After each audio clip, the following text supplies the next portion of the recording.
প্রিয় দর্শক, আজকের আপনার মত অনুষ্ঠানে আপনাদের প্রত্যেকে স্বাগত জানাচ্ছি। আমি জামিল আহমেদ।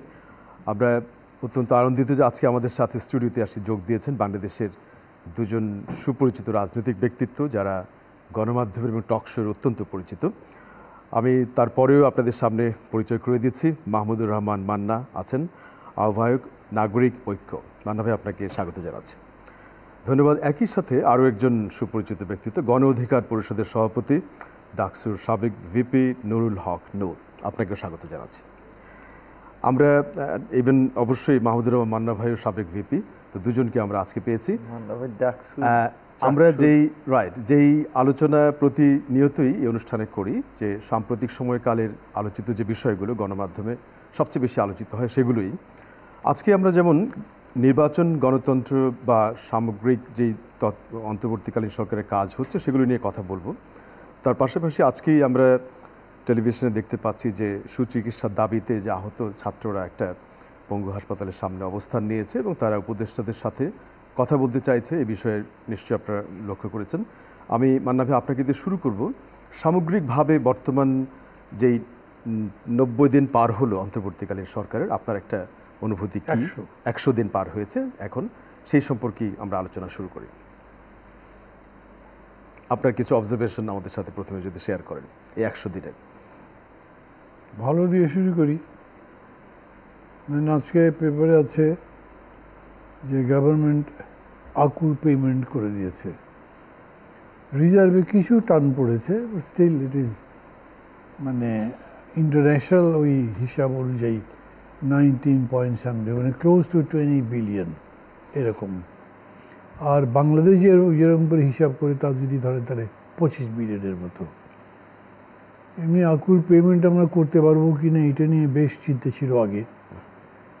ডেট সার্ভিসিং করতে পারবো কিনা সেই নিয়েও চিন্তা ছিল, কতখানি পারবো। দুটো জিনিসই মোটামুটি ভালোভাবে করতে পেরেছে। ডক্টর ইউনূস এই সরকারের প্রধান, সেই হিসেবে একটা বিশেষ অ্যাডভান্টেজ আছে কি, যেহেতু উনি একটা আন্তর্জাতিক ব্যক্তিত্ব, তার সম্পর্কে ভালো ধারণা আছে। আমাদের যে সমস্ত পার্টনার্স ইন ডেভেলপমেন্ট, তারা আমাদেরকে টাকা দেওয়ার ব্যাপারে উনি থাকলে এক ধরনের কনফিডেন্স ফিল করেন, এবং এই জন্য যখন জাতিসংঘে গেলেন তখনও অনেকগুলি কমিটমেন্টে এসছে।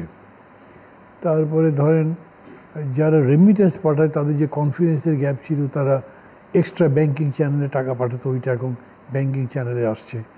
এগুলোর দিক থেকে মোটামুটি ইকোনমি আরও ভালো, ব্যাংকও তো আগের চাইতে এখন কিছুটা তারল্য সংকট কাটিয়ে উঠেছে। কিন্তু এইসব কথা বলবার পরে আবার এটা বলতে হয় যে ধরেন জনগণের যে দৈনন্দিন জীবনযাত্রা, তাদের যে জীবন, সেখানে এগুলোর প্রভাব নেই। ওখানে দ্রব্যমূল্যের কষাঘাতে তারা জর্জরিত, এবং রাস্তাঘাটের অবস্থা খুবই খারাপ, যানজট ইত্যাদি সারা বাংলাদেশ জুড়ে যানজট এখন, এবং ঢাকা শহরে 24 ঘন্টা যানজট চলছে। এরকম করে অর্থনীতির ট্রাফিক সিস্টেমটা কাজ করছে না সেই অর্থে। আমি ওটা ঠিক বুঝি না সিস্টেমটা কাজ করছে না। প্রথম দিকে তো একসময় মনে হয়েছে আপনাদের যখন কোনো ট্রাফিক পুলিশই নাই তখন শিক্ষার্থীরা রাস্তা ট্রাফিকিং করছিলেন এবং ভালো করেছিলেন তখন। এখন তো বেশ কিছু পুলিশ নেমেছে ট্রাফিকিং করার জন্যে, কিন্তু তারপরেও এটার কোনো উন্নতি হচ্ছে না। বেশ কষ্টকর বিষয়, কোনো কিছু কমিটমেন্ট রাখাই খুব মুশকিল হয়ে গেছে। তো সেই দিক থেকে আমি দেখছি যে এই যেটাকে এভরিডে বিজনেস অফ লাইফ বলা হয় ইকোনমিক্সের, সেই জায়গাগুলো অ্যাড্রেস করবার ক্ষেত্রে গভর্নমেন্টের কোনো আগ্রহ আছে বলে আমি দেখছি না। দ্রব্যমূল্য কন্ট্রোল করবার ব্যাপারে কিছুই করেননি তারা। ওই যে সিন্ডিকেট নিয়ে কত কথাবার্তা হলো না, সিন্ডিকেটের ব্যাপারে কিছুই করা হলো না। একই সিন্ডিকেট হয়তো এখনো ফাংশন করছে, এখনই ফাংশন না। অথবা ধরেন আওয়ামী লীগের লোকগুলো চলে গেছে, তো সেই জায়গাতে বিএনপির লোক বা অন্য কোনো পার্টি বা আগে বিজনেসম্যান যার সেরকম কোনো সুনাম নেই বা আছে, তারা এসে ওই একই কাজ করছেন। গভর্নমেন্ট কোনো সিন্ডিকেট ভাঙতে পেরেছেন এরকম আমি দেখি নাই, কিংবা ধরেন চাঁদাবাজি যে কমেছে তা আমার মনে হয় না। আমার বাড়ি বগুড়া শিবগঞ্জ থানার মধ্যে মহাস্থান জায়গাটা, ওইখানে বাজারে ধরেন একটা তরকারি বা একটা সবজি বিক্রি হচ্ছে 50 টাকা, ওরা ঢাকা এসে 120 টাকা। পুরোটাই যে চাঁদার উপরে বেড়ে গেছে বোঝা যায়, কিন্তু এটা কন্ট্রোল করেছে গভর্নমেন্ট, এরকম কোনো জায়গায় আমি দেখছি না। সেটা একটা আছে। এবং তার পরের বিষয়টা হচ্ছে যে আইন শৃঙ্খলার কোনো ডেভেলপমেন্ট করেছে আমি দেখি না। সিভিল ব্যুরোক্রেসিতে ওই অসন্তোষ আগে আছেই। বলা হচ্ছে 15 বছর ধরে যেগুলো গড়ে উঠেছে তারাই এসব জায়গা দখল করে রেখেছে এবং সবই স্বৈরাচারের দোসর, তারা কেউই ভালো কিছু করতে পারেনি বা তাদেরকে রিপ্লেস করার মতো সরকার করতে পারেনি। তারপরে ধরেন যে আপনার মানে গ্রামে গ্রামে যে সম্পর্কের বিষয়টা, সেই জায়গাটাও অনেকগুলো ঘাটতি আছে। খুবই অ্যালার্মিং বিষয় যেটা হয়েছে সেটা হলো যে ভেরি রিসেন্টলি আমি দেখতে পাচ্ছি যে দেশের রাজনৈতিক দলগুলোর সাথে সরকারের সম্পর্ক খারাপ হয়ে যাচ্ছে। এর মধ্যে উল্লেখযোগ্য হচ্ছে সবচেয়ে বড় রাজনৈতিক দল হিসেবে এখন বিবেচিত বিএনপির সঙ্গে রীতিমতো কথাবার্তা এরকম হচ্ছে যে বিএনপি বলছে যে আপনারা দীর্ঘদিন ক্ষমতায় থাকবার মতলব করছেন, চেষ্টা করছেন, এটা এখন আমাদের মনে তারা বলতে শুরু করেছে। এবং এগুলো অভিযোগ মানে পাল্টাপাল্টি হচ্ছে তা বলবো না, আবার একভাবে পাল্টাপাল্টি বলতেও পারি। তার কারণ হচ্ছে যে সরকারের মধ্যে আবার হয়েছে কি, এইটা একটা সরকার, কিন্তু সরকারের মধ্যে কয়টা যে ওপিনিয়ন আছে তা বুঝতে পারি না। কারণ ডক্টর ইউনূস বলেছিলেন যে মানে আন্দোলন ইত্যাদি করেছে সেই শিক্ষার্থীরা, এবং তাদের কথাই আমি এখানে যে সেই হলো আমার প্রাথমিক নিয়োগকর্তা। সেই নিয়োগকর্তারাই এখন, যেটা হয়তো আপনাদের আলোচনায় পরে আসবে বা বলবেন আপনারা, এই যে আহত যারা তাদেরকে চিকিৎসা করবার ব্যাপারে যে এত কথাবার্তা বলেছে সব জায়গা থেকে, তারা আজকে এখন আমরা যখন আলোচনা করছি তখন আপনার শাহবাগ চত্বরে সব জড়ো হয়েছে। তারা নিজেরা, তাদের আত্মীয় স্বজন, অন্য যারা যারা আছে তারা মিলে, এবং একটা আলটিমেটাম দিয়েছে যে 4 জন উপদেষ্টা কথা বলতে চাচ্ছে। এই প্রসঙ্গটি নিয়ে আরো কথা বলবো। ওইটার সাথে একটা বিষয় সেটা হচ্ছে যে গতকালকে পরশুদিন 3 জন উপদেষ্টা না হয়েছে, মানে আমার একটা ছেলে খেলা মনে হয়। নতুন করে সংযুক্ত হলো যারা, হ্যাঁ নতুন করে যারা সংযুক্ত হলো, বিশেষ করে 2 জন, একজন তো ছিলই, ওটা যুক্ত কি বলবো, এক ধরনের প্রমোশন হয়েছে, অ্যাসিস্ট্যান্ট ছিল, এখন ফুল বানিয়ে দিয়েছে, দায়িত্ব সব একই আছে। আর যে 2 জনকে নিয়েছেন সেই 2 জনকে নিয়ে এত বিতর্ক উঠেছে যে সরকারের মধ্যে থেকেই এরা বিরোধিতা করছে এবং তাদের ব্যাপারে আলটিমেটাম দিয়েছে। সম্পর্ক সব দিক দিয়ে নষ্ট। যেখানে বলা হচ্ছে যে স্বৈরতন্ত্রের প্রত্যাবাসন বন্ধ করবার জন্য আমাদের জাতীয় ঐক্য দৃঢ় করতে হবে, সেটা ভেঙে যাচ্ছে মনে হয়। আমরা আরও কথা বলবো। নূর ভাই, একটা প্রসঙ্গ বিভিন্ন সময় অন্তর্বর্তীকালীন সরকারের উপদেষ্টারা বলেছেন যে গণমাধ্যমেই, যে পুলিশ ছাত্রদেরকে এভাবে মেরেছে, তাদের মনোবল ভেঙে গেছে বলেই সারা দেশে তারা সৎ সাহস নিয়ে কাজ করতে পারছে না। তাহলে প্রশাসনটা কিভাবে সাজাতে হবে? 3 মাস তো হয়ে গেল। অথবা আপনার কোনো অন্য অবজারভেশন আছে, বলবেন আপনি নিশ্চয়ই, প্লিজ।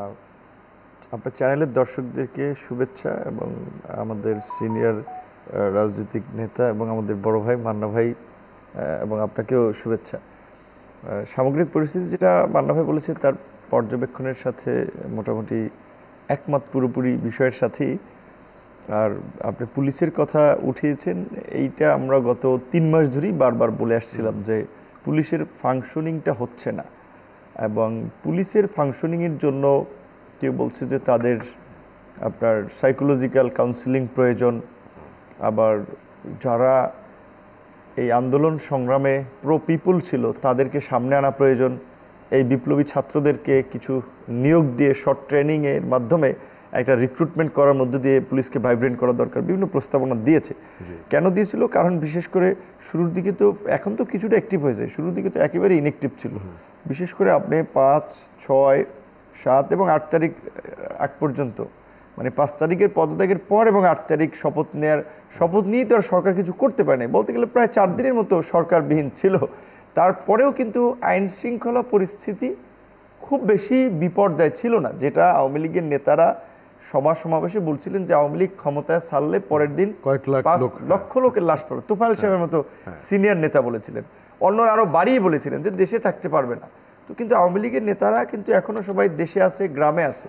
তো আওয়ামী লীগের মধ্যে ওই ধরনের আওয়ামী লীগের নেতাদের কথা মতো বিপর্যয়টা হয় নাই, কারণ আন্দোলনকারী দলগুলো, সেটা মান্না ভাইয়ের দল হোক, আমাদের দল হোক, গণ অধিকার, বিএনপি, জামাত, সবাই খুব দায়িত্বশীলতার পরিচয় দিয়ে পরিস্থিতিটাকে ঠিক রেখেছিল। এখন এইভাবে তো রাষ্ট্র চলবে না, একটা সিস্টেমে তো আসতে হবে। এখন কিন্তু যে কয়েক রাউন্ড সংলাপ হলো, আবার পলিটিক্যাল পার্টিগুলোর সাথে গ্যাপও পরিলক্ষিত হচ্ছে, আলটিমেটলি সেই সংলাপগুলো এফেক্টিভ হয়নি বলতে হবে। পুলিশ, যেহেতু আপনি বলছেন ওইখানে একটু এসে শেষ করছে। এখন পুলিশের ওই যে বলছেন, হ্যাঁ একটা ঠিক, যে পুলিশ যেভাবে গত 15 বছরে তার চরিত্রটা মানুষের কাছে উপস্থাপন করেছে, বিরোধী দলের নেতাকর্মীদের কাছে একটা ভয় এবং আতঙ্কের জায়গা ছিল। মানুষকে মিথ্যা মামলা দিয়ে আসামি করেছে, মানুষের কাছে পয়সা নিয়েছে, গ্রেপ্তার করে, সেই পুলিশই কিন্তু এখন দেখা যায় বিভিন্ন জায়গায় ঘুরে ফিরে আছে। কারণ আপনি যার কাছ থেকে টাকা নিয়েছিলেন মামলা প্রত্যাহার করার জন্য, আসামি না করার জন্য, কিংবা গ্রেপ্তার না করার জন্য, এখন তাদের সাথে ফেস হবেন কেমনে?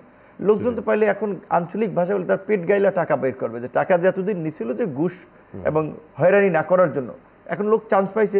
এরকমও খবর আছে, আমি শুনছি যে ধরেন পটুয়াখালীর লোক, সে এখন পোস্টিং ফরিদপুরে, ওইখানে যে তার টাকা নিয়ে আসছে, সে 3 লাখ টাকা দিছিল এই বিরোধী আওয়ামী লীগের আমলে এই মামলা থেকে বাঁচার জন্য, এখন খুঁজে তার কাছ থেকে টাকা নিয়ে আসছে, যেখানে পোস্টিং সেখানে গিয়ে। তো এখন এই রকমের মনস্তাত্ত্বিকভাবেও কিন্তু কিছু পুলিশ আতঙ্কে আছে যে আমি ডিউটি পালন করতে যাব, আমি পোস্টিং নেব, আমি যা করছি অতীতের কর্মকাণ্ড তাতে আমার জন্য বিপদ হতে পারে। অনেকে স্যাক করে নেয় বা চাকরিচ্যুত করে নেয়, তারপরেও দেখা যায় তারা পালিয়ে বেড়াচ্ছিল। তো এখন কিছুটা গতিশীল হচ্ছে, আশা করি যে বাকিটাও গতিশীল হবে। আর আপনি এই মান্না ভাই যেটা একটু ইঙ্গিত দিয়েছেন এবং আপনি যেটা বলছিলেন যে রাজনৈতিক দলগুলোর সাথে সংলাপ, এখন প্রকৃত হচ্ছে দেখেন 3 মাস বা 100 দিনের মধ্যে আমরা সরকারের বিরুদ্ধে বলতে চাই না, বা আমরা চাই না সরকারের উপরে খুব বেশি বড় কোনো চাপ তৈরি হোক, সরকার কাজ করুক, স্মুথলি কাজ করুক। কিন্তু সরকারের কর্মকাণ্ডে হচ্ছে এমন পরিস্থিতি তৈরি করেছে যে আমাদের সমালোচনাও করা লাগে, চাপও তৈরি করা লাগে, কারণ না হলে তারা যেই পথে যাচ্ছে ব্রেক ফেল করবে। যেমন রাজনৈতিক দলগুলোর সাথে বলেছেন মান্না ভাই, আরও একাধিক প্রোগ্রামরা ছিলাম, একই আমাদের অবজারভেশন, এই আন্দোলন সংগ্রামে সবচেয়ে বড় স্টেক হোল্ডার, আন্দোলনের ফ্রন্ট ফেজে ছিলেন ধরেন বিএনপি, মান্না ভাইরা, আমরা, জামাত, এরকম রাজনৈতিক দলগুলো।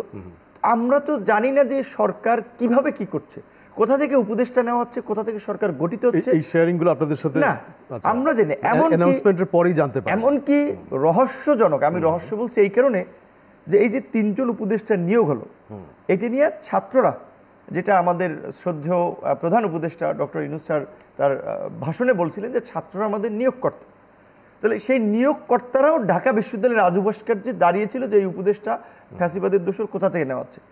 অথচ আমি যতদূর জানি 3 জন উপদেষ্টার আপনার 2 জন ছাত্র নেতৃবৃন্দ তো উপদেষ্টা আছেন, একজন প্রধান উপদেষ্টার বিশেষ সহকারী ছিলেন, কাজে তারা তো সরকারের মধ্যে কি হচ্ছে না হচ্ছে জানেন, নিশ্চয়ই তাদের তো কনসার্ন আছে। এবং তাদের পাশাপাশি যেহেতু যারা পপুলার বা ফেজ আছেন তারা কিন্তু জানেন মোটামুটি, তাহলে তারা জেনে আবার যে একটা আন্দোলন হুমকি দিলেন, এখন শাটডাউনের আবার হুমকি দিচ্ছে যে রংপুর অঞ্চল থেকে উপদেষ্টা নিতে হবে, বরিশাল অঞ্চল থেকে উপদেষ্টা নিতে হবে, তারা বলেছে চট্টগ্রাম থেকে 12 বা 13 জন এরকম একটা চট্টগ্রাম। এখন ছাত্ররা যদি না জানে তাহলে উপদেষ্টা নিয়োগ হওয়ার কথা না, যেহেতু স্যার যেভাবে বলছেন যে নিয়োগকর্তাদের সাথে আলাপ না করে নিয়োগ করার কথা না।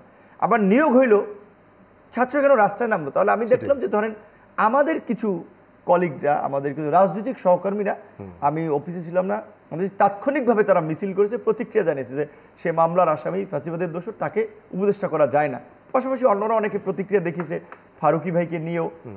তো ছাত্ররা তাহলে কি মিডিয়াবাজি করার জন্য তারা রাজু ভাস্কর্যে দাঁড়াইলো যে এটার একটা বিরোধী সেন্টিমেন্ট আছে, আমরাই সরকারি দল, আমরাই বিরোধী দল, এই সেন্টিমেন্টটা ধরে রাখতে হবে। তারা তো জানার কথা, কিন্তু না জানলে আবার নিয়োগ পাওয়ার কথা না, তাহলে তারা কেন দাঁড়ালো ওখানে? তো ছাত্রদের সাথে যদি এরকম দূরত্ব হয়, সেটা আমরা যে রাজনৈতিক দল আমাদের সাথে যে কি দূরত্ব, এটা বোঝানোর জন্য এই কথাগুলো বললাম। আমি মনে করি যে রাজনৈতিক দলগুলোর সাথে যে 2-3 দফা যে সংলাপ হয়েছে, সেটা খুব বেশি আলোচনাটা ফ্রুটফুল হয় নাই, এবং রাজনৈতিক দলগুলো মন খুলে আসলে কথা বলা কিংবা আলোচনা করার সময়টা পায় না।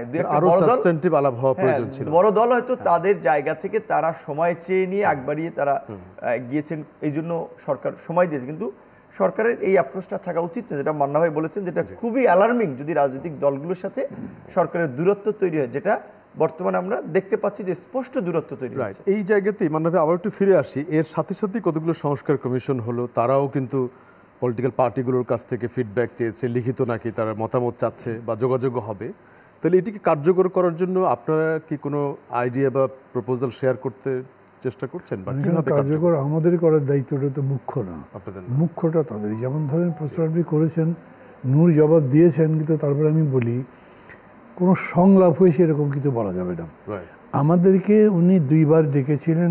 প্রথমবারের এজেন্ডা ছিল 15 আগস্ট কী করা যায়, এইটা সামগ্রিক রাজনৈতিক পরিস্থিতির সাথে কোনো আলোচনার বিষয় নয়। দ্বিতীয়বার ডেকেছিলেন পূজার ব্যাপারে কি করা যায়, তো এগুলো সংলাপ হবে কেন? এর তো 2 বারের সাজেশন চান আপনি, এবং টাইম কত? 50 মিনিট, সরি মাফ করবেন 30 মিনিট, এতটুকু সময়। আমাদের মানে জোটের মধ্যে 6টা দল, তার মানে এক এক দল 5 মিনিট করে বলতে পারে। ওরা যদি বলে তো 3-4 মিনিট বেশি বলবে, এটা কোনো আলোচনা হতে পারে নাকি? মানে আমার কাছে মনে হয় একটা মানে রসিকতা করার জন্য রাখা হয়েছে। মানে ভাই একটু যেহেতু ব্রেকে যাব, এই যে এখনো একটা আনরেস্ট সিচুয়েশন যেটা আমরা দেখলাম যে একটা আন্দোলনের, এই ক্ষেত্রে কি পলিটিক্যাল পার্টিগুলো অ্যাসিস্ট করতে পারে কিনা পরিবেশটিকে একটা অস্থিরতা যাতে না হয়, রাজনৈতিক মানে এটা দলগুলো? কি আজকে ওই গণজাগরণ মঞ্চের ওইখানে যেটা হচ্ছে সেটার কথা বলছেন না? সামগ্রিক যারা আহত তারা চিকিৎসার দাবিতে তারা উপদেষ্টাদেরকে ডেকেছে, তারা কথা বলতে চায়, তারা ওখানে যে জড়ো হয়েছে, এটা পরিস্থিতিটা এরকম ভাবে যাচ্ছে। আমি তো মনে হয় ভালো কাজ করেছি, ডেকে ওদেরকে জবাবদিহি করুক যে কী করেছে দিন। আচ্ছা, ডে 1 থেকে তাদেরকে বলা হচ্ছে যে এই মানুষগুলো চিকিৎসা করতে হবে, এদের বিনিময়ে তুমি ক্ষমতায়, এদের বিনিময়ে দেশ মুক্ত, তাদের এটা করতে হবে। তারা কি করেছে জবাব দেবেন না? সেটাই। তারা তো এই কাজটা করেননি, তারা আমাদের সাথে তো আলোচনা করেনি। যাই একটা তো আমি বললাম এইটা নিয়ে কোনো ইস্যু নিয়ে তারা আলোচনা করেননি। আমি এইরকম মানে স্ট্রং ল্যাঙ্গুয়েজে সরকারের সমালোচনা করবো এরকম কথা ভাবিনি, কিন্তু কথা বলতে না তো নিজেকে থামানো যাচ্ছে না। কেন করলেন না তারা? তারা তো বলবেন তো এটা কখন তারা বলেছে তাদেরকে দেখা করতে 10টার মধ্যে? আমি জানি না আপনাদের নিউজ কি বলে, আমার ধারণা 10টার মধ্যে উপদেষ্টা করে, জানি নাই এগুলো কি। তাহলে বলবেন, অথবা বলেন আমার এই সমস্যা আছে যে কারণে আমি এটা করতে পারিনি। হতেই পারে আমার হেলথ সিস্টেমটাই খারাপ, হতেই পারে যে আমার রিয়ালিটিগুলো কি সেটিও তো কমিউনিকেট করতে হবে। সেটা তো বলতে পারতো, কিছুই তো বলে নাই। এইটা তো আপনি এই যে পরিবর্তন করে সংস্কার করবেন, এই চিকিৎসা ব্যবস্থা ওই যা ছিল তাই আছে, এদিক দিয়ে সংস্কারের কথা বলবেন, জিনিসের দাম বাড়তে থাকবে, আপনি বলবেন আমি কনস্টিটিউশন সংস্কার করছি, ওগুলো কেউ শুনবে? বাণিজ্য ক্ষেত্রে সংস্কারের চ্যালেঞ্জ, এটা না হলে জিনিসপত্রের দাম কমছে না কেন? না সংস্কার নেই, এইটা তো সংস্কার টার্মটিকে নেই তো। এক্স্যাক্টলি, দাঁড়ান আমি এটা সংস্কার বলছি, এটা ইনঅ্যাক্টিভ। মানে ধরেন পুলিশের 5 জন বড় অফিসার পালিয়ে গেছে, এবার যে কোনো কারণে আসে না, আপনি 5 জন লোককে ওখানে আবার চাকরিতে বসিয়েছেন, এটাকে সংস্কার বলে নাকি? এটা তো আপনি ফিল ইন দি গ্যাপস করছেন, এটা করবেনই। ঠিক একইভাবে বাণিজ্য নীতির সাথে এইটার সম্পর্ক নেই। এটার সম্পর্ক হচ্ছে আপনি একটা ফ্রেন্ডলি পুলিশ ফোর্স ডেভেলপ করবেন, আপনি একটা জনবান্ধব বা pro people health system develop করবেন, আপনি কিছুই করেন নাই। আচ্ছা ঠিক আছে, আপনি 100 দিনের মধ্যে পারেননি, আপনার আরও সময় লাগবে, কিন্তু মিনিমামটা কেন করতে পারেন যে 100 দিনের মধ্যে এই লোকগুলোর চিকিৎসার ব্যবস্থা করতে পারলেন না, যে তাদেরকে রাস্তায় আসতে হলো? That is their discredit. এইটা যদি আমাকে বলেন আচ্ছা আপনারা কি করতে পারেন, আমরা কিচ্ছু করতে পারি না, সরকারের গালাগালি করতে পারি, তাই করবো, পারিসটা কেন? গভর্নমেন্টের উচিত ছিল এটাকে ফ্যাসিলিটেট করা। অবশ্যই অবশ্যই, তারা তো করে নাই সেটা আমাদেরকে যদি করতে বলে না, এইটা করো, কাজের কথা হলো, এটা হলো ওই যে বলে না সরকার মানে সার্ক করতে চাই, রেসপন্সিবিলিটি অ্যাভয়েড করতে চাই, এটা হলো তাই করা হচ্ছে। আপডেট তথ্যপাত্র পেলাম নূর ভাই, বিশেষ করে আপনার কাছে একটু আসি, মান্না ভাই বলবেন এই যে শুরুতে যে কথাটি ছিল আহতদের চিকিৎসার জন্য তারাও ডিমান্ড দাবিগুলো তুলেছে, তারা উপদেষ্টার সাথে কথা বলতে চাইছে, রাত 10টা নাগাদ তাদের একটা ডেডলাইন ছিল, সেখানে তারা তাদেরকে পায়নি, এখনও তারা ওখানে অবস্থান করছে। চিকিৎসার জন্য তাদেরকে এই অবস্থানে যেতে হলো কেন, বা কিভাবে আপনি দেখেন এটিকে? এটা খুবই দুঃখজনক এবং অমানবিক। এই সরকারের কাছ থেকে আমাদের এটা প্রত্যাশা ছিল না, এবং আমরা বারবার বক্তব্য বিবৃতিতেও বলে আসছি, চাইলে আমরা তো বাধ্য করার জন্য আমরা যে কোনোতে ঘেরাও করতে পারি, বসে থাকতে পারি, আমাদেরকে পুলিশ দিয়ে সরাতে পারবে না, সেই সক্ষমতা এই সরকারের নাই যে আমাদেরকে হটাইবে আমরা ঘেরাও করলে। কিন্তু আমরা তো চাইনি যে সরকারের জন্য এই ধরনের পরিস্থিতি তৈরি করতে। এই সরকারের তো প্রথম কাজটাই ছিল যে আহতদের সুচিকিৎসার ব্যবস্থা করা, এবং দেশে যদি সম্ভব না হয়, দেশের বাইরে যদি আমরা নিরুৎসাহিত করি যে দেশেই সব ধরনের চিকিৎসার ব্যবস্থা করতে হবে, প্রয়োজনে সিঙ্গাপুর, থাইল্যান্ড, বিভিন্ন জায়গা থেকে ডাক্তার এনে সব ধরনের চিকিৎসা এখানে দেওয়ার ব্যবস্থা একটা করা। পাশাপাশি এই আন্দোলনে তো প্রকৃত অর্থে শহরের মধ্যবিত্ত কিংবা প্রতিষ্ঠিত লোকজন, সেই সমস্ত লোকজন জীবন দিছে, মারা গেছে, সংখ্যাটা কম বললে চলে। হ্যাঁ, আম জনতা, সাধারণ মানুষ, ছাত্র শ্রমিক, এমনকি ছাত্রদের মৃত্যুর সংখ্যাটা খুব কম, ম্যাক্সিমামই শ্রমিক এবং সাধারণ মানুষ, এবং একেবারেই সাধারণ মানুষ। কেউ পরিবারের একমাত্র উপার্জনক্ষম ব্যক্তি ছিল, কারো টিউশনির টাকায় পরিবার চলতো, কেউ ড্রাইভার ছিল, গার্মেন্টসের চাকরি করতো, ওই সমস্ত সাধারণ মানুষ। সেই পরিবারগুলোকে তো সরকার দায়িত্ব নেওয়ার পরের দিন গিয়ে 1 কোটি টাকা করে প্রত্যেক পরিবারের হাতে তুলে দেওয়া দরকার ছিল, সরকার তো দেয় নাই। আপনার মূলা দেখিছে, মূলা আহতদের তালিকা করা হলো, অনেক হাসপাতাল চিকিৎসা দেবে বলেছিল। জুলাই ফাউন্ডেশনের মূলা প্রধানমন্ত্রী যেটা ত্রাণ তহবিল ছিল, ওইখান থেকে 100 কোটি টাকা ট্রান্সফার করে দিয়েছেন আমাদের প্রধান উপদেষ্টা, ধন্যবাদ। আরও কিছু ফান্ড টান যুক্ত বোধহয় আই থিঙ্ক প্রায় 150 কোটি টাকার মতো যুক্ত হয়েছে। টাকা তো ব্যাংকে রাখার জিনিস না, টাকা কেন আপনি এই নিহত পরিবার এবং আহতদের চিকিৎসার জন্য দেন না কেন? এটা আপনি কি এটা কি বলবেন মাসের ভাগা দিচ্ছেন যে ওই আজকে 20 জন কালকে 10 জন, মানে July foundation like it is a game যে আপনার মানে একটু একটু করে ছাড়তেছে আর কি। এখন হ্যাঁ ছাত্ররা পলিটিক্স করতে চায়, রাজনীতি করতে চায়, দল করতে চায়, করুক, কিন্তু মানুষের এই সহযোগিতা নিয়ে এই মানবিকতা এগুলো নিয়ে আপনার রাজনীতি করতে হবে। যে আপনি আজকে এই সিলেট ডাকবেন, একটা মিডিয়া আসবে, সহযোগিতা দেবেন, একটা সেন্সেশন তৈরি হবে। এটা কি রাজনৈতিক সরকার? মন্ত্রী গেছে বিরিয়ানি দেবে, আপনার ত্রাণ দিবে, ফটোশ্যুট করবে, পত্রপত্রিকায় লিড নিউজ হবে, এইগুলো কি এই সরকারের কাজ? সরকার যে করাচ্ছে ছাত্রদের, আজকে আপনি যে বলছেন যে স্বাস্থ্য উপদেষ্টা আপনার এই যে আপনার যে লাঞ্ছিত হলেন কিংবা অপদস্থ হলেন যে পঙ্গু হাসপাতালে গিয়ে, স্বাস্থ্য উপদেষ্টা যেটা মান্না ভাই বলছিলেন, অত্যন্ত ভালো একজন মানুষ, ভদ্র মহিলা, কিন্তু তিনি যে মন্ত্রণালয়ের দায়িত্বে আছেন সেখান থেকে তো খুব বেশি ফাংশনিং করতে পারতেছেন না, পদে পদে বাধা হচ্ছে। এবং ছাত্রদেরকে মেধাবী ছাত্রদেরকে দিয়ে একটা তালিকা করান, লিস্ট করালেন, কেন তৈরি হলো? ছাত্র আপনাকে এই তালিকা অনুযায়ী তো আরো দ্রুত কাজ করে। এই যে এখন কেন তারা শাহবাগে বসে থাকলো? তাহলে এই ছাত্ররা কাজ করে নাই, করছে ভুল, সঠিক তালিকা করতে পারে নাই, আহতদের চিকিৎসার দিকে তারা গুরুত্ব দেয় নাই, তারা দল গোছানো নিয়ে, তারা ডিসি নিয়োগ নিয়ে, এসপি নিয়োগ নিয়ে কিংবা উপদেষ্টা নিয়োগ নিয়ে এগুলো নিয়ে ব্যস্ত ছিল। তো এটা রাষ্ট্র পরিচালনা তো ছেলে খেলা না। আপনি রাষ্ট্র পরিচালনাটা রাজনীতি, সেখানে রাজনীতিবিদদেরকে প্রাধান্য না দিয়ে, তাদের মতামত না নিয়ে আপনি নিয়োগকর্তা ছাত্রদেরকে নিয়ে যদি এই মানে কি বলবেন আমরা এই আসর শেষ করতে চান, তাহলে তো অসমাপ্ত থেকে যাবে, বিশৃঙ্খলা তৈরি হবে। এখন তাই হচ্ছে। এখন এই ক্ষেত্রে কিছু হাসপাতালও তাদের কমিটমেন্ট বলেছিল তারা চিকিৎসা সেবা দেবে, সাপোর্ট করবে, তালিকাও হওয়ার কথা ছিল, এতদিন লাগার কথা না, এটি এক্সপেডিট করার কথা ছিল। আমরা একটু এই ক্ষেত্রে মান্না ভাইয়ের কাছে ফিরে আসি। আপনি একটু আগে মানে বলেছিলেন যে তারা যে দাবিটি করছে যৌক্তিক, এক্ষেত্রে অন্য পার্টিগুলির কিছু করার নেই, সরকারই এটা ফ্যাসিলিটেট করার কথা। আমি মাঝখানে ওই আহতরা যারা আছে কিছু কিছু জায়গাতে দেখতে গেছি, সর্বশেষ গেছি আপনার তাজউদ্দিন মেডিকেল কলেজে ইয়েতে গাজীপুরে।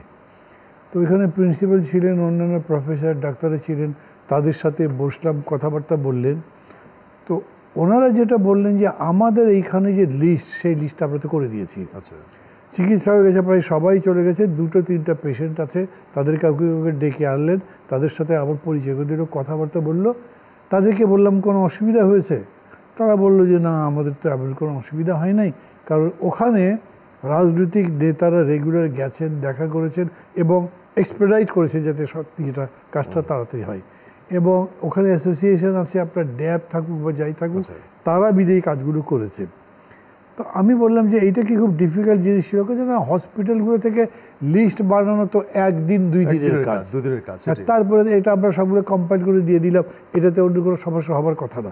এখন ধরে হসপিটালের বাইরে কেউ যদি প্রাইভেটলি চিকিৎসা দেয়, সেই লিস্ট করা তো খুবই কষ্টকর। কিন্তু ওই লিস্টটা করতেও কেন এরকম বিলম্ব হবে, বা এটা করা হলো কি হলো না, তাও তো কিছু বুঝতে পারলাম না। মানে শুরু থেকে যেরকম একটা হই হই করা হলো না, যেটা নূর বললেন, যেটা বলছে একটা পলিটিক্স করা হচ্ছে, একটা ওই কী বলে ফটোশ্যুট করার জন্যে একটা কিছু মানে স্টেজ তৈরি করা হচ্ছে, এগুলো করবার কি দরকার? এবং আর একটা কথা নূর বলেছে, মানে একটা লাইনে বললো বা একটা সেন্টেন্সে তাও পুরো কমপ্লিট না করে বললেও কাজটা খুবই ইম্পর্টেন্ট। বিষয়টা বোঝেন কতখানি, যে তাহলে আপনারা কি পার্টি করবার কাজে ব্যস্ত ছিলেন, আপনারা ডিসিএসপির পোস্টিংয়ের জন্য ব্যস্ত ছিলেন, বা কি কাজে ব্যস্ত ছিলেন যে এই কাজটা করতে পারলেন না? দায়িত্ব তাদের উপর ছিল, করলো না কেন? এরকম করে অভিযোগ করে তাদেরকে কাঠ করে দাঁড় করার ইচ্ছা আমার নাই, এখন আমি এটা করছি না। এখন যে সবাই কথা বলছে, কথা বলার যেই কালচারটা শুরু হয়েছে এখন কিন্তু একটু বলছে, যেমন আজকেই দেখলাম গণমাধ্যমেও এখনো হচ্ছে বাণিজ্য এবং সংস্কৃতি উপদেষ্টা নিয়োগ যেটি হলো, এটিকে নিয়ে ব্যাপক আলাপ আলোচনা, রিজার্ভেশন অনেকের প্রকাশ করছে তারা। আরে একটা লোক, আপনি মানে কত বড় বিভৎস একটা স্বৈরাচারীর বিরুদ্ধে লড়াই করেছেন, আপনার হেলিকপ্টার মধ্যে গুলি করে মানুষ মেরেছে, এইখানে পাখির মতো গুলি করে মেরেছে, তাকে 7 দিন পরে কি রাস্তায় দিয়ে দেবেন মিছিল করো? মানে এই সমস্ত উদারতা দেখাবার কাজ পৃথিবীর কেউ করে নাই। নুরেমবার্গ ট্রায়ালটা এমনি হয়নি, এই ফ্যাসিস্ট পার্টি, নাজি পার্টি এগুলো এমনি ব্যান করা হয়নি। আমাদের দেশে যে ঘটনা ঘটেছে সেগুলো ওদের চেয়ে খুব কম কিছু হয়েছে সেই রকম তো না। তো আপনি সেই জায়গায় তো ধরেনই নাই, তাদেরকে আপনি ফ্রি দিয়ে দিচ্ছেন এবং তারপরে নিজেরা বয়ান দিয়ে যাচ্ছেন আমরা কোনো রাজনৈতিক দল ব্যান করতে চাই না। It is automatically implied. এটা ইন্সপায়ার করা তাদেরকে, আবার তারা আসতে চায়। এটা বলার মানে হলো যে না, তোমরা তো আসো, তোমরা কাজ করো, তোমাদের সমস্যা নাই। তো ও যদি করতে যায়, মানুষ বাধা দিচ্ছে, তখন কি করবেন আপনি? তখন কি করছেন? এইটা করা যাবে না, ওইটা করা যাবে, এরকম করে মানে একটা ডাইকোটমি তৈরি করছেন সমস্ত জায়গাতে। তার মানে বিচার প্রক্রিয়াটিও আরো দ্রুততর গতিতে হওয়ার কথা। না, আমি বিচার প্রক্রিয়ার কথা বলি, ওটা তো আছেই, দ্রুততর হওয়া উচিত, সেটা ঠিকই আছে, কিন্তু আপনার পলিসি তো ঠিক হতে হবে যে আপনি কীরকম করে করবেন। ওই যেটা ধরেন বিচারের বা কী বলে চিকিৎসার ব্যাপারে তাদের যে ব্যর্থতা, মানে এইটা খুব ছোট মাপের ব্যর্থতা আমি বলবো। বুঝতে পেরেছি, মানে বড় হলো পলিসি ফ্রেমিং। না, আমি বলছি যে ব্যর্থতাটা খুব বড় কোনো একটা সমস্যার জন্য ব্যর্থতা না, কাজটা ইজি ছিল, অত বড় ছিল না, কিন্তু তার এটা করেই নেই। আপনি এটাকে কি বলবেন? সেখানে নূর যখন বলছে যে তার মানে আপনি এটাতে ইয়ে দেননি, ইম্পর্টেন্স দেননি, অন্য জায়গাতে জায়গাগুলোতে সময় দিচ্ছে। এইরকমই যদি হয় তাহলে এই গভর্নমেন্টের সাথে তো যে উপদেষ্টাদেরকে নিয়ে যে পরে কথা, সেই কথাগুলো কি আগেও হতে পারে কিনা? যেটা নূর ভাই বললেন, পলিটিক্যাল পার্টিগুলোর সাথেও কথা হতে পারতো, ছাত্রদের সাথে আরো একটু কথা বলা যেত, কারা বেস্ট ফিট, কারা এই সময় আসতে পারে। এটা তো ডে ওয়ান থেকে হওয়ার কথা উচিত ছিল। যেমন ধরুন এই প্রশ্নটা আপনি তুলছেন না, হয়তো আমি জানি না আপনার এজেন্ডার মধ্যে আছে কিনা, এই যে এতগুলো কমিশন করেছেন, সেই কমিশনগুলো তাদের সাজেশন দিচ্ছে গভর্নমেন্টের কাছে, গভর্নমেন্ট কথা বলবে আবার পলিটিক্যাল পার্টিগুলোর সঙ্গে। খেয়াল করেন, গভর্নমেন্টের যারা কথা বলবেন তারা ওই পেপারটা প্রিপেয়ার করেন নাই, আমাদের সাথে কথাও হয়নি, তার মানে ফ্রেশ তাদের সাথে বিতর্ক হবে। একটা কনস্টিটিউশন নিয়ে বিতর্ক কি একদিন দুদিনের ব্যাপার? ওইটাতে যখন ডিফারেন্স পায়, একটা নর্থ পোল একটা সাউথ পোল হবে, সেটাকে আপনি কি করে সাম আপ করবেন? সাম আপ করতে মানুষও নাই, অত বড় নলেজেবল লোক, ইয়েতে কনস্টিটিউশন নলেজেবল লোক কয়টা আছে উপদেষ্টা পরিষদে? তাহলে আলটিমেটলি একটা আবারও ডিবেট গ্যাপের সম্ভাবনা, এগুলি যখন প্লেসমেন্ট হবে। ডিবেট গ্যাপ বলছেন, একটা আনরিজলভেবল ইস্যু তৈরি করছেন আপনি, একদম আনরিজলভেবল ইস্যু তৈরি। এই প্রসঙ্গটি নিশ্চয়ই, আমি নূর ভাই একই প্রসঙ্গে উপদেষ্টাদেরকে নিয়ে যে কথা উঠেছে, বাণিজ্য এবং সংস্কৃতি, আপনি ডিজিটাল মিডিয়াতেও দেখেছেন, স্ক্রলেও যাচ্ছে আজকে খুব ব্যাপকভাবে। এটি সম্পর্কে আপনার কিছু অবজারভেশন বলেন। আমার অবজারভেশন আছে, উপদেষ্টারা কে ভালো কে মন্দ সেইটা নিয়ে আমার বলা ঠিক হবে না, আর বলতে চাই না। কারণ হচ্ছে যেহেতু সরকার একটা ইন্টারিম গভর্নমেন্ট ফর্ম হয়েছে, আমরা আনকন্ডিশনাল সমর্থন দিয়ে প্রধান উপদেষ্টা ডক্টর মোহাম্মদ ইউনূস স্যারকে প্রধান উপদেষ্টা পদে সম্মতি দিয়েছি, এবং ছাত্ররা আন্দোলনের ফ্রন্ট পেজে ছিল, রাজনৈতিক দলগুলো বিহাইন্ড দ্য সিন সব ধরনের সহযোগিতা আর্থিক মানসিক বুদ্ধিভিত্তিক করেছে, তাদের কর্মীদেরকে দিয়ে লড়াই করেছে। এখন ছাত্র নেতৃবৃন্দ যদি মনে করে যে আমরা 15 দিন একটা বিপ্লব করে ফেলছি, মানে 15ই জুলাই শেখ হাসিনার চীন থেকে এসে প্রেস কনফারেন্স করে ছাত্রদেরকে আসলে বাজে মন্তব্য করা রাজাকার বলে, সেখান থেকেই তো আন্দোলনটা একটু ট্রিগার হয়। আর 5ই অগস্ট, 15 জুলাই থেকে 5ই অগস্ট 20 দিন, তো এই 20 দিনের সেন্সেশনে আমরা পরিপক্ক রাজনীতিবিদ হয়ে গেছি, আমরা সরকার গঠন করবো, রাষ্ট্র চালাবো, আমরাই বিপ্লবী, আমরাই নেতা, আমরাই সব, এই রকমের একটা সব জানতা মনোভাব যদি ছাত্রদের মধ্যে তৈরি হয়, তাহলে তো আসলে সেটা একটা ভয়ঙ্কর বিষয়। এবং এখন পর্যন্ত তো তাদের কর্মকাণ্ডে সেটাই দেখা যাচ্ছে। কারণ প্রধান উপদেষ্টা যেভাবে বলেছে তাদের বিষয়ে যে আপনার ছাত্ররাদের নিয়োগকর্তা, বা সেই জায়গায় বোঝাই যাচ্ছে যে প্রধান উপদেষ্টা মহোদয় রাজনৈতিক দলগুলোর চেয়ে ছাত্রদেরকে প্রাধান্য দিচ্ছেন সিদ্ধান্ত গ্রহণে এবং কাজের ক্ষেত্রে। তাহলে এই যে উপদেষ্টা নিয়োগ হয়েছে, যে ডাবল স্ট্যান্ডার্ড গেম খেলার সুযোগ নাই, নিশ্চয়ই তারা জানে এবং তাদেরকে জানানো হয়েছে। এখন যেহেতু এটাকে কেন্দ্র করে তাৎক্ষণিকভাবে বঙ্গভবনের সামনে আপনার মশাল মিছিল হয়েছে, বিক্ষোভ হয়েছে, প্রতিক্রিয়া দেখাচ্ছে, বিএনপি দেখিয়েছে, ইসলামী আন্দোলন দেখিয়েছে, মান্না ভাই দেখিয়েছে, আমরা সবাই দেখিয়েছি। এখন ছাত্র চিন্তা হচ্ছে এখানে যেটা মাঠ আছে, আবার রাজনীতিতে সরকারের বাইরে সে মাঠ তো ধরে রাখতে হবে, যেখানে তারা একটা অবস্থান নিতে পারে, কিন্তু ছাত্রদের সাথে আলোচনা সাপেক্ষেই যা হওয়ার হয়েছে। কাজে এখন যেহেতু আমি এই সরকারের পার্ট না, কাজে এখন আমি যদি বলি যে মান্না ভাইকে নেন, জুনায়েদ সাকিবের মতো লোককে নেন, আন্দালিব রহমান পার্থর মতো লোককে নেন, কারণ এইরকম একটা ভালনারেবল গভর্নমেন্ট, এইরকম একটা জাতীয় সংকটে এই সুশীল কিংবা আমলা বিশেষজ্ঞ ব্যক্তিদের পাশাপাশি এরকমের রাজনৈতিক লোক, আপনি চিন্তা করেন এই গভর্নমেন্টে যদি আন্দালিব রহমান পার্থর মতো একজন শিক্ষিত সাবেক পার্লামেন্টারিয়ান থাকতো, জুনায়েদ সাকির মতো একজন লোক থাকতো, মান্না ভাইদের মতো দুই একজন লোক থাকতো, এই গভর্নমেন্টটা কোন লেভেলে চলে যেত আপনি কল্পনা করতে পারতেন? ইউনূস স্যারের টিমটা কি হতো? এখন যে টিমটা হয়েছে, উইথ ডিউ রেসপেক্ট, অনেকে নড়েও না চড়েও না।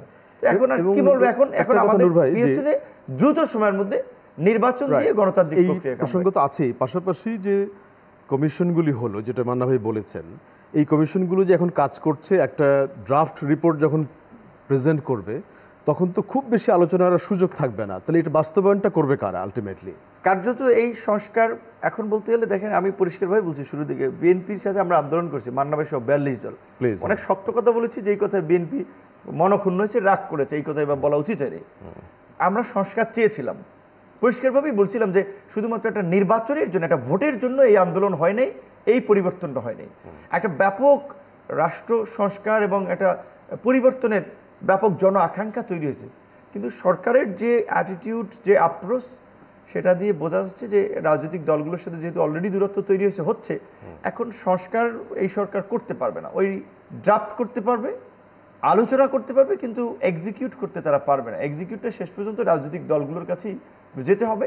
কাজে সেই ক্ষেত্রে এখন বোধহয় মনে হয় না যে সরকারের খুব বেশি সংস্কার কার্যক্রম ওই দিকে, কারণ এক্সিকিউশন তো পলিটিক্যাল পার্টি করবে, এটা বারবার বলছে, কিন্তু সেই পলিটিক্যাল পার্টিগুলো যদি ড্রাফটিং এরও পার্ট না হয়, এক্সিকিউশন কি তারা করতে চাইবে কিনা? না, পার্টির খুব বেশি সংশ্লিষ্টতা নাই তো এখানে। একটা কমিশন করে দেওয়া হয়েছে, মানে যেমন খুশি তেমন সাজো। এখানে কি মান্না ভাইকে চিঠি দিয়ে বলছে যে এই নির্বাচন সংস্কার কমিশনে আপনাদের মনোনীত দুজন ব্যক্তির নাম দেন, বিএনপি কিংবা বিভিন্ন দলকে?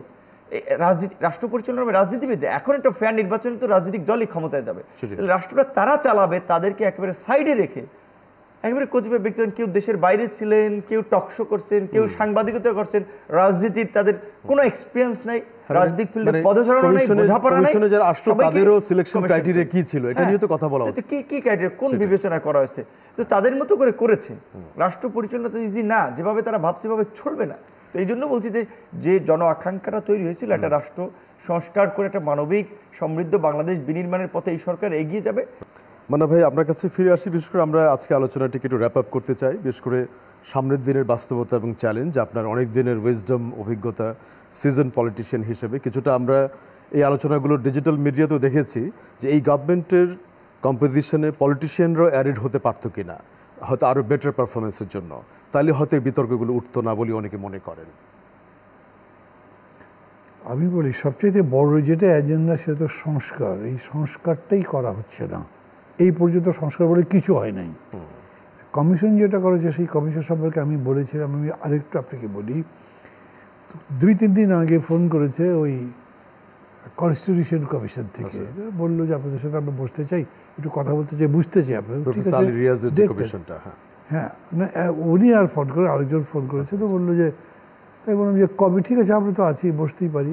না, আপনাদের আমরা ডাকবো না, আপনারা লিখিত দেন। আচ্ছা আচ্ছা, কারণ লিখিত দেবো কেন, বলেন আপনারা কী ভাবছেন সেটা। সেই লিখিত কতবার দিয়েছি, প্রতিদিন বক্তৃতা করছি, সেগুলো আপনারা খোঁজখবর দেন। ওইটাই যখন আপনারা জানেন, তো এখন আমি লিখিত যদি না পড়ে ফেলে দেন, আমি কী জন্য লিখিত দেবো আপনাকে? মানে আমার রাগ হয়ে গেছে, কথা বলবে না কেন? এর আগে আলী রিয়াজ বলেছেন যে ওনারা ড্রাফটটা প্রিপেয়ার করে গভর্নমেন্টকে দেবেন, গভর্নমেন্ট আমাদের সাথে কথা বলবে। এগেইন আমি বলি, গভর্নমেন্টের মধ্যে একটা লোকের নাম বলেন তো যিনি কনস্টিটিউশনের ব্যাপারে এতই ভার্সেটাইল যে কোনো বিতর্কে তিনি নিষ্পত্তি করতে পারবেন। এত বড় রেসপন্সিবিলিটি গভর্নমেন্ট কীভাবে নেয়? এতদিনের ট্র্যাক রেকর্ডে আমরা কাউকে তো দেখিনি না, নাই। ওর চাইতে এই যে কমিশনটা যেটা করলেন, এতবার করে বললো যে 72 সংবিধান ফেলে দেন, এটি দিয়ে কিচ্ছু হবে না। তারপরে তো 72 সংবিধানের প্রণেতা ডক্টর কামালের কাছে গেছেন, যেদিন গেছেন তার পরদিন উনি আবার ওই কী বলে সুপ্রিম কোর্টের ইয়েতে অডিটোরিয়ামে সেমিনার করেছেন, তারা পুরো আইনজীবী সমিতি, সেখানে বক্তৃতা করেছেন 72 সংবিধানকেই আমাদের একটু সংশোধন করে কাজ করতে হবে যেখানে যেখানে দরকার লাগে। আমি বলছি এইসব বিতর্ক আছে, সেই বিতর্কের নিষ্পত্তি যদি করতে না পারেন, তার মানে আপনি কোনো সংস্কার করতে পারছেন না, তাহলে নির্বাচনটা করবেন কেমনি?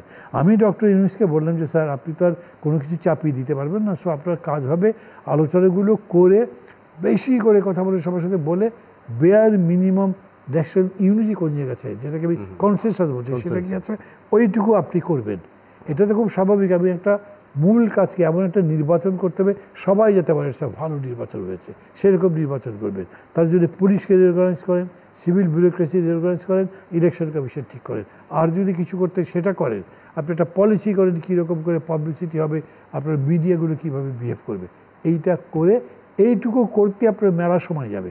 এইটাতে 2 বছর যদি যায়, 1.5 বছর যদি যায়, এই সময়ের মধ্যে আপনি একটা হেলথ পলিসি করতে চান, করে ফেলেন, কেউ আপত্তি করবে না হেলথ পলিসি নিয়ে। আপনি যদি বিচার ব্যবস্থা জনগণের দোরগোড়ায় পৌঁছাবার জন্য কিছু প্রস্তাব দেন, সেটা দেন, এগুলো আপত্তি করবেন। কিন্তু এই কাজটা না করলে আপনি তো ট্রানজিশনই করতে পারবেন না। উনি অ্যাগ্রি করলেন, কিন্তু এই দিকে তো যাচ্ছেই না। আমার কাছে ভয় হচ্ছে এরকম যে শেষ পর্যন্ত কোনো কিছু একটা করে একদম আরবিট্রি একটা সিদ্ধান্ত করতে যাবে এবং দেশ একটা অন্ধকার রাজত্বের মধ্যে ঢুকে যেতে পারে। এই কারণে যে আপনি কনসেনসাসের বাইরে তো করতে পারবেন না।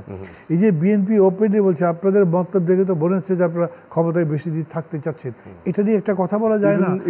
মেজর হাফিজ তো 10-20 বছরের কথা বলছেন। হ্যাঁ, এখন এইটা ফর্মালি আমি না বললে ইনফর্মালি তো বলতে পারি, ভাই কেন ভুল বুঝছেন, আমরা এই করতে চাই, বোঝান। এবং উভয় পক্ষ বললো না, আমাদের মধ্যে এটা ভুল বোঝাবুঝি দূর হয়েছে, এটা তো করতে হবে। এইটা সম্পর্কে তাদের মাথায় খেলে না, তারা এরকম ভাবছেনই না, কারোর সাথে তারা কথা বলেন না।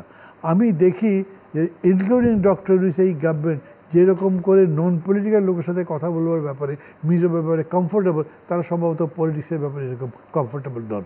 যদি হতেন তাহলে পলিটিক্যাল ইস্যুগুলো তো আলাপ করতেন, যে কী কী বিষয়ে বিতর্ক হতে পারে যেটা দেশকে ডিভাইড করে দিতে পারে। কোনো কিছু করেননি তারা। ইভেন কমিশনগুলো তো আপনাদের গণমাধ্যমে বক্তব্য, আপনার মঞ্চে বক্তব্যগুলিকে অ্যানালাইজ করতে পারে, এগুলো তো লিখিত দেওয়ার আগেই এগুলো মার্কেটে আছে অলরেডি। মানে কথার কথা বলি, ধরেন বদিউল আলম মজুমদার ভাই করে আমাকে ফোন করে বললেন একটু আসেন তো, আমাদের অনেককেই তো উনি ছিলেন, নিজের ছাত্রলীগের ভাইস প্রেসিডেন্ট ছিলেন যখন ইউনাইটেড ছাত্রলীগ ছিল, ডেকে উনি বলতে, আচ্ছা আমি এই ভাবতেছি, আপনারা বলেন কী সাজেশন।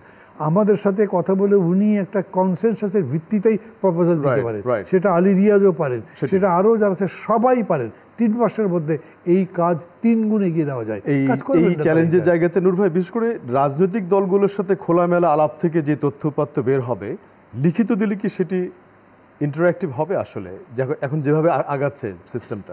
মান্না ভাই বলছে এটা তো আপনি চিঠি দিলেন, ফাইল পড়ে থাকবে। আর এখন হ্যাঁ, মান্না ভাই ধরেন সংবিধানের এই পোর্শনটুকুর পরিবর্তন চায়, সেটা তার একটা যুক্তি আছে। আবার যারা কমিটিতে আছে তাদের সেটা নিয়ে নিজস্ব মতামত না থাকলেও একটা বিবেচনা আছে, একটু ইন্টারাকশন করলে একটা মানে ভালো ওয়ে বের হয়। এখন এই ধরনের ইন্টারাকশনমূলক একটা প্রোগ্রাম না করে বাইল্যাটারাল মিটিং করা যেত, সেখানে প্রয়োজনে একদিন আলাপ আলোচনা করে বলা যেত ওকে আমরা এই বিষয়গুলোতে কনসেনসাসে পৌঁছেছি, হ্যাঁ, সেইখান থেকেই কিন্তু একটা লিখিত রূপে যাওয়া যেত। কিন্তু সেইটা না করে এই প্রক্রিয়াটা আমার কাছে সঠিক মনে হচ্ছে না। এবং যেটা বলছে যে গভর্নমেন্টের অ্যাপ্রোচের জায়গাটাও যেমন অনেকটাই নন পলিটিক্যাল, যে পলিটিক্যাল পার্টিগুলোর সাথে খুব বেশি তার এনগেজ হতে চাচ্ছে না বা সাইডে রেখেই কাজ করতে চাচ্ছে।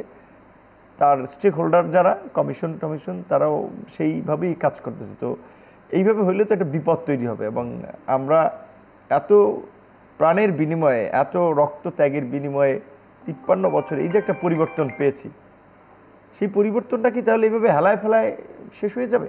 কিন্তু এখন দেখতেছি কিন্তু সেই দিকে যাচ্ছে। এই যে ধরনের একটা মান্না ভাই আন্দোলন সংগ্রাম করেছেন, তারা সুবিধা নিয়ে তো কোনো এমপি মন্ত্রী হন নাই, তারপরেও তো লড়াই চালিয়ে গেছেন স্রোতের বিপরীতে। আমরা এই বয়সেও যতটুকু সময় পেয়েছি একটা প্রতিষ্ঠিত শক্তির বিরুদ্ধেই লড়াই সংগ্রাম করে গণতন্ত্রের পক্ষে, গণমানুষের পক্ষে অবস্থান নিয়েছে। এবং আমাদের এই ত্যাগের বিনিময়ে আন্দোলনের ফলে কিন্তু এই সরকার গঠিত হয়েছে।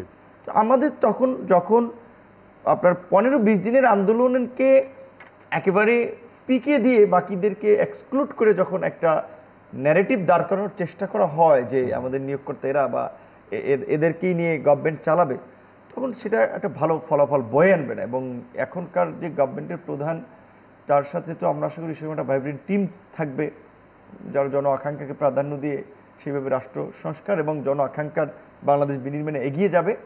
সেইখানে এইভাবে যদি সবারই এরকম একটা মানে একটা ইয়ে থাকে যে লিখিত আপনি দিয়ে যান, আমি পড়লে পড়লাম, নিলে নিলাম, না নিলে না নিলাম, আপনার লিখিত আপনি দিয়ে যাবেন, আন্তরিকতাও তৈরি হবে। রাইট। কিন্তু এই যে পলিটিক্যাল পার্টিগুলোর সাথে কয়েক দফা সংলাপ হলো বা আবার সামনে যখন হবে আশা করা যায়, সেখানে কি আপনারা এই কথাগুলো প্লেস করতে পারছেন কিনা? সেখানে প্লেস করে আমরা সত্যিকার অর্থে উপদেষ্টাদের অনেকের, মান্না ভাইয়ের কেউ জুনিয়র, কেউ কর্মী ছিলেন, আমাদের খুব ঘনিষ্ঠ সংশ্লিষ্ট, আমাদের একসাথে প্রোগ্রাম মিছিলে ছিলেন কেউ সবাই না, বিকজ এই 24 জন উপদেষ্টা হয়েছে।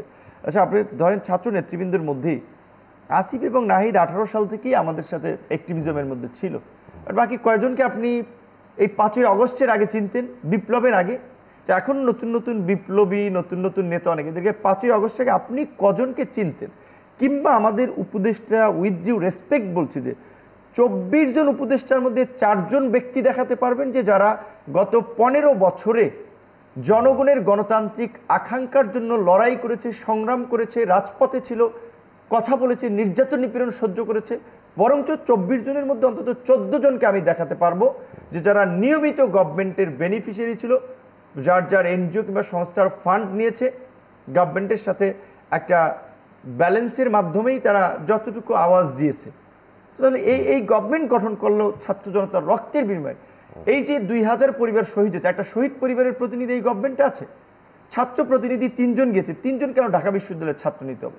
একজন জাতীয় বিশ্ববিদ্যালয় থেকে ছাত্র নিতেন, একজন প্রাইভেট বিশ্ববিদ্যালয় থেকে একজন ছাত্র নিতেন, একজন জাহাঙ্গীরনগর থেকে ছাত্র নিতেন। তাহলে তো এটা একটা এক্সক্লুসিভ ফরমেশন একটা গভর্নমেন্ট হতো। তো মানে আপনি ঢাকা বিশ্ববিদ্যালয়ের ভিপি হওয়ার পরেও এই ব্রডনেসটা আপনি শেয়ার করছেন, অন্যরা আসতে ঢাকা পারে। বিশ্ববিদ্যালয় শুধু ভাবি না, আমি তো পুরো বাংলাদেশ নিয়ে ভাবি। আমি শুধু আমার ছাত্র সংগঠন, ছাত্র অধিকার পরিষদ কিংবা আমার কর্মীদের নিয়ে ভাবি না, আমরা তো সারা দেশের ছাত্র যুবক তরুণদের, যে ছাত্রদের মধ্যে প্রচন্ড ক্ষোভ। আমি যেটা জানতে অনেকে আসছে, সমন্বয়কদের মধ্যে বিভক্তি হচ্ছে, বিভিন্ন ধরনের ক্ষোভ তৈরি হচ্ছে যে আমরা জানতেছি না, কয়েকজন নেতারা তারাই সিদ্ধান্ত নিচ্ছে। তাহলে এই পরিস্থিতি কেন ঢাকা বিশ্ববিদ্যালয় থেকে 3 জন নিতে হবে? অন্যান্য বিশ্ববিদ্যালয়ের ছাত্র ছিল না। ভাই একটু যোগ করতে চাইছিলেন। সেটা হচ্ছে যে ছাত্রই যখন হামলা করলো না, তখন তো ঢাকা ইউনিভার্সিটির আন্দোলন বসে গেছিল। প্রাইভেট ইউনিভার্সিটিগুলো যদি না দাঁড়ায় তখন তো আন্দোলনই মরে যায়। আচ্ছা, প্রাইভেট ইউনিভার্সিটি একদম নেগলেক্ট করা হয়েছে, তেমন রিপ্রেজেন্টেশন নাই বললেই চলে প্রাইভেট ইউনিভার্সিটিগুলোর। এবং একটা বিষয় আমাদের এই ছাত্র নেতৃবৃন্দ বা জেনজি বিপ্লবের নতুন ইতিহাসটি, আমরা তাদের স্যাক্রিফাইস আছে, আমরা উইথ রেসপেক্ট টু। আমার মান্না ভাইয়ের অনেক কর্মী সরকারের অ্যাডভাইজার একসাথে রাজনীতি করেছে, আবার আমাদের হাতে কর্মী অনেকে অ্যাডভাইজার কিংবা গুরুত্বপূর্ণ পদে আছে, সেটা ভিন্ন বিষয়। কারণ কর্মী নেতাকে ছাপিয়ে দিতে পারে তার জ্ঞান পাণ্ডিত্য অবস্থান, সেটা ভিন্ন বিষয়। কিন্তু এই ছাত্রদের যে টলারেন্স লেভেল, প্রগতিশীল চিন্তাভাবনা, উদারনৈতিক চিন্তাভাবনা, 3 জনের মধ্যে একজন মেয়েকে দেওয়া যেত না, একটা নারীকে দেওয়া যেত না, তাদের মধ্যে সেই চিন্তাটা আপনি দেখেছেন। প্রাইভেট পাবলিক সেগুলো তো বাদই দিলাম, একজন নারীকে দেখেছেন। তো এখন পরিস্থিতি এমন, যেটা আমরা দেখি যে অনেকে সুযোগের অভাবে সৎ, সেই রকম একটা পরিস্থিতি। তো যার ফলে সামগ্রিকভাবে যে পরিস্থিতিটা এখন তৈরি হয়েছে, এই গভর্নমেন্টের কাঠামো, উপদেষ্টা এবং সামগ্রিকভাবে সেটা সরকারের কর্মকাণ্ড এবং রাজনৈতিক দলের প্রতিক্রিয়া।